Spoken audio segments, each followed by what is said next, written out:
it's not that pseudoscience and superstition and New Age so-called beliefs and fundamentalist zealotry are something new. They've been with us for as long as we've been human. But we live in an age based on science and technology with formidable technological powers. Science and technology are propelling us forward at accelerating rates. That's right. And if we don't understand it, by we, I mean the general public, if it's something that, oh, I'm not good at that, I don't know anything about it, then who is making all the decisions about science and technology that are going to determine what kind of future our children live in? But what's the danger of all this? I mean, you know, this is not the thing that... There's two kinds of dangers. One is what I just talked about, that we've arranged a society based on science and technology, in which nobody understands anything about science and technology, and this combustible mixture of ignorance and power, sooner or later, is going to blow up in our faces. I mean, who is running the science and technology in a democracy if the people don't know anything about it? And the second reason that I'm worried about this is that science is more than a body of knowledge. It's a way of thinking, a way of skeptically interrogating the universe with a fine understanding of human fallibility. If we are not able to ask skeptical questions, to interrogate those who tell us that something is true, to be skeptical of those in authority, then we're up for grabs for the next charlatan, political or religious, who comes ambling along. It's a thing that Jefferson laid great stress on. It wasn't enough, he said, to enshrine some rights in the Constitution or Bill of Rights.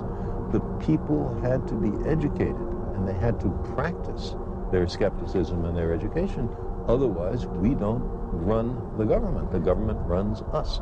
Jeff, okay, but you got to make, I'm not sure you go this far with me, but I mean, there's a lot of that that is about feeling good, and there's a lot of that that's about hocus pocus, but at the same time, there are millions of people who understand science does not prove religion, because religion is faith-based, and therefore you should not deny the value of it because it is faith-based and not science-based.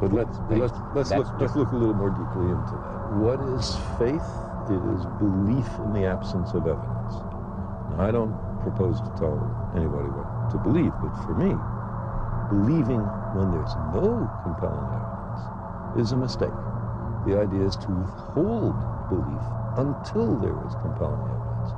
And if the universe does not comply with our predispositions, okay, then we have the wrenching obligation to accommodate to the way the universe really is. Let me say, religion deals with history, with poetry, with great literature, with ethics, with morals, including the morality of treating compassionately the least fortunate among us. All of these are things that I endorse wholeheartedly. Where religion gets into trouble is in those cases that it pretends to know something about science.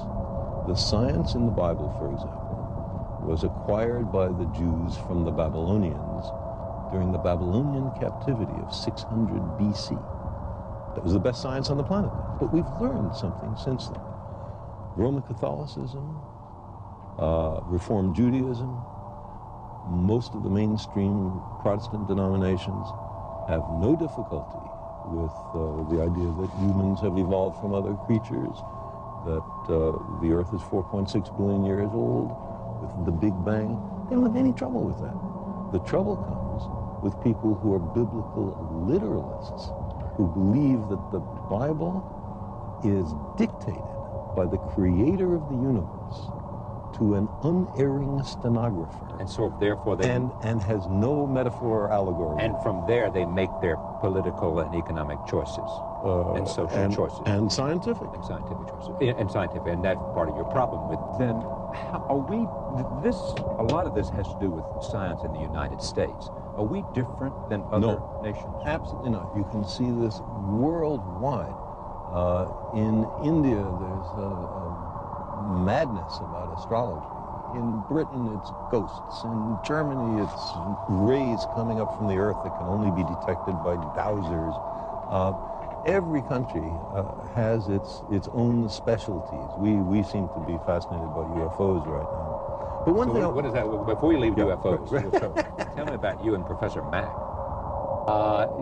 Things like the Loch Ness Monster, big, all that. Again, is it... fakes. I mean, the most famous photograph has now been shown to be a fake, but could there be a unknown mammal or even reptile of large dimensions swimming in a Scottish lake? Sure there could. That we don't know about? Sure there could. Who says no? But nobody... But the evidence does not support it, does not demonstrate it. So do we say, oh, ridiculous? No, we don't do that. We say unproved, which is a Scottish verdict.